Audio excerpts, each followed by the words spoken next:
Bonjour à tous, je suis ravie de vous retrouver dans cette nouvelle édition d'Express Orient. Au programme cette semaine, les femmes de Manbej qui se débarrassent de leur niqab. La ville n'est plus sous la bannière du groupe État islamique, les forces kurdes et arabes l'ont reconquise. Nous irons également en Cisjordanie, nos correspondants ont suivi des jeunes Palestiniens qui tentent de rentrer clandestinement en Israël pour y travailler. Enfin, nous vous présenterons une application mobile inventée par des réfugiés syriens en Allemagne pour aider leurs compatriotes à effectuer les démarches administratives. Un pas de plus vers la ville de Raqqa. Les forces kurdes et arabes ont récupéré Manbej, une ville stratégique entre la Turquie et la capitale autoproclamée du groupe État islamique. Une ville qui porte les stigmates des combats, mais aussi du passage des djihadistes. Des traces physiques, mais aussi morales. Le traumatisme est grand pour la population qui a commencé à tourner la page par des gestes symboliques, mais très forts. Sophie Guignon. Ces femmes brûlent l'un des symboles du groupe État islamique, le niqab, qu'elles ont été obligées de porter. Ces hommes, eux, rasent leur barbe, comme un défi aux djihadistes. Les pas de Dabke et les chants de la victoire résonnent dans les rues de Manbej. Les forces démocratiques syriennes, dominées par les combattants kurdes, sont accueillies comme des héros.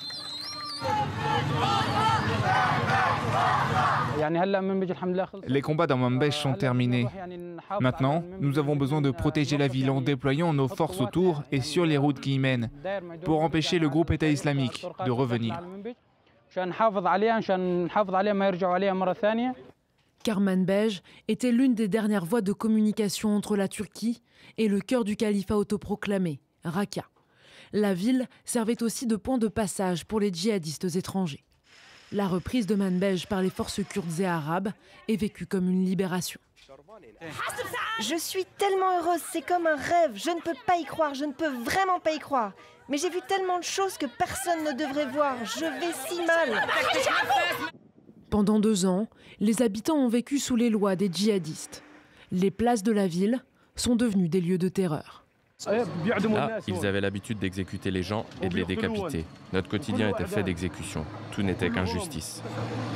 Même dans leur fuite vers Jarablos, à 40 km au nord de Manbej, les combattants du califat ont cherché à faire le plus de dégâts possible. Ils ont tout brûlé, les immeubles, les magasins, ils n'ont rien laissé.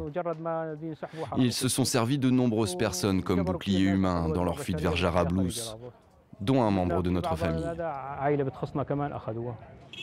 D'après l'Observatoire syrien des droits de l'homme, les djihadistes auraient utilisé 2000 civils comme boucliers humains. Selon les sources, les 70 jours de siège ont fait entre 500 et 700 morts, auxquels pourraient s'ajouter les victimes des pièges laissés par les forces djihadistes. Toutes les maisons ont été minées. Nous demandons aux personnes en charge du déminage de faire quelque chose car beaucoup de gens se font tuer à cause de ça. Si le déminage est la priorité des forces démocratiques syriennes, la tâche sera longue, faute de moyens limités. L'autre objectif des forces kurdes et arabes, reconquérir la localité d'Al-Beb, à 50 km au sud-ouest de Manbej. Al-Beb est le plus ancien bastion du groupe islamiste en Syrie. Ils sont nombreux, les Palestiniens qui vont travailler en Israël, 50 000 officiellement. L'économie israélienne en a besoin et eux n'ont pas d'autre alternative pour survivre. Seulement, l'État hébreu sélectionne minutieusement ses travailleurs. Les pères de famille sont prioritaires, car statistiquement, ce sont les célibataires sans enfants qui commettent des attaques. Du coup, un réseau clandestin s'est développé pour acheminer tous ceux qui n'auraient aucune chance d'entrer sur le territoire israélien légalement. Reportage. Des Palestiniens au travail sur un site de construction à Jérusalem, une scène quotidienne partout en Israël. Malgré le conflit, la main-d'œuvre venue de Cisjordanie est vitale pour l'économie israélienne, mais aussi pour les familles de ces quelques 75 000 travailleurs. Dans la ville de Yatta, en Cisjordanie, cette famille se rassemble pour dire au revoir à leur fils aîné. Le chômage est ici très élevé et pousse de nombreux Palestiniens comme Amir à se rendre en Israël pour travailler. De l'autre côté, ce jeune homme de 19 ans peut gagner un salaire 5 fois plus élevé et s'il parvient à trouver un job, il pourrait y rester pendant 2 ou 3 mois. Je n'ai pas d'alternative. Si je ne le fais pas, je ne survivrai pas. Je devrais faire la vaisselle comme une femme au foyer. Problème, Amir est hors la loi. Israël effectue des contrôles de sécurité et accorde davantage le passage aux hommes mariés. Raison invoquée, la plupart des attaques palestiniennes contre les civils israéliens ont été perpétrées par de jeunes célibataires. Il est alors difficile pour des jeunes hommes d'obtenir un permis. Nous sommes extrêmement inquiets pour sa sécurité et nous restons en permanence connectés par téléphone. Fares s'inquiétera un peu moins cette fois-ci. Amir sera accompagné de son cousin Mohamed. Ils traverseront la route avec un nouveau passeur. Notre dernier passeur a été pris. Il a été arrêté et sa voiture confisquée. Son procès commence demain. Ce point de passage est aussi utilisé par des Palestiniens pour mener des attaques. Une source d'inquiétude pour Israël. Le pilote qui ne veut pas être identifié affirme être sûr des travailleurs qu'il transporte. Et pour plus de sécurité, il vérifie leur sac. Une fois, un Palestinien est allé à Beersheva en Israël, à la station de bus là-bas, et il a mené une attaque terroriste. Le conducteur qui l'a fait passer a chopé 8 ans de prison. C'est pourquoi je ne prends pas de risque. Pour passer, la voiture doit se faufiler entre les positions israéliennes. Et ce soir, il y a beaucoup de véhicules de l'armée. Notre traductrice est inquiète. Voilà une autre voiture.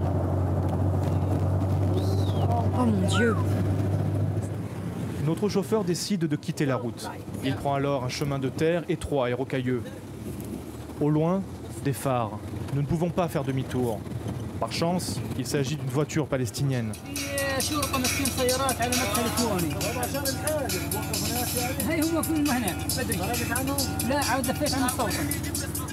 Le pilote décide de continuer, mais il éteint ses phares. Je peux conduire sans lumière et le soldat israélien, lui, ne peut pas. Je le vois, mais il ne peut pas me voir.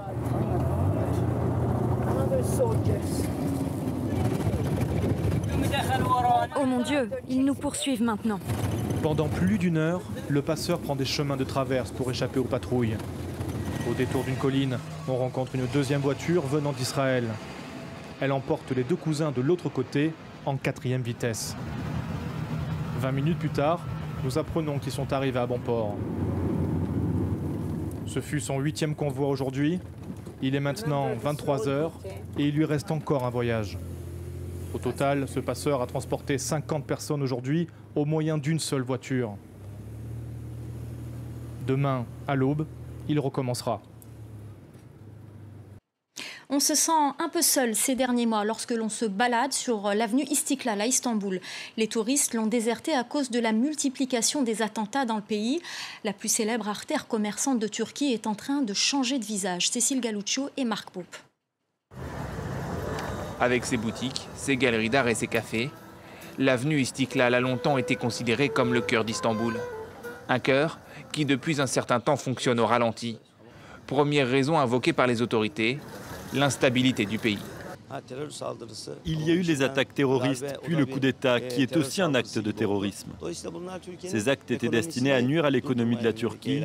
Aujourd'hui, donc, la situation est plutôt compliquée, mais je ne pense pas que cela va avoir des effets sur le long terme.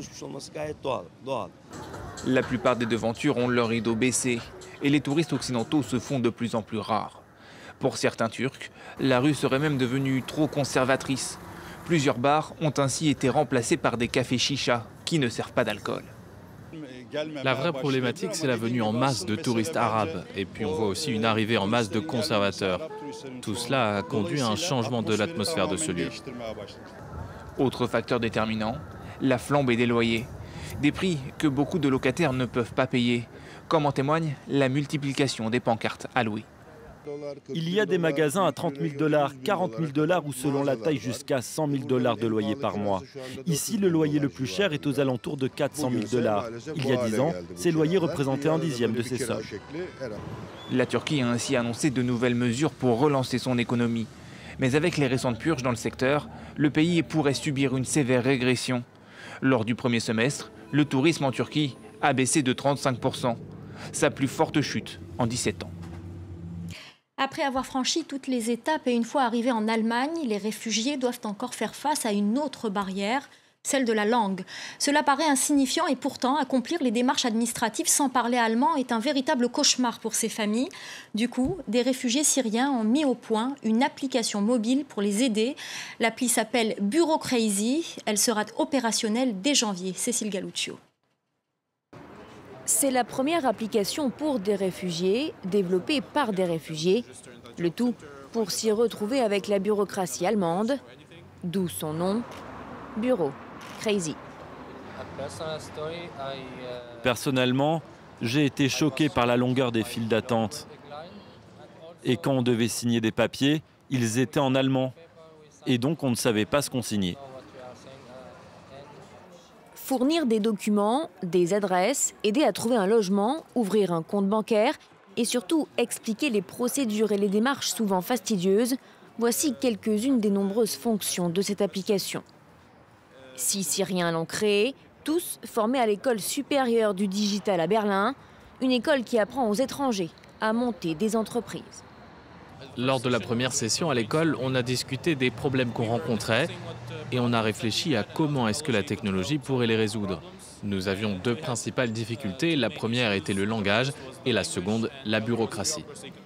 Les demandeurs d'asile représentent un vivier pour l'économie du pays, surtout dans le secteur technologique où 43 000 postes sont à pourvoir. Mais en Allemagne, les migrants sont aussi des patrons. En 2014, ils employaient 1 300 000 personnes. C'est un tiers de plus qu'en 2005. Le nombre d'entrepreneurs étrangers a lui aussi bondi d'un quart en 9 ans. Voilà, c'est la fin de ce magazine. Restez avec nous, l'info continue sur France 24.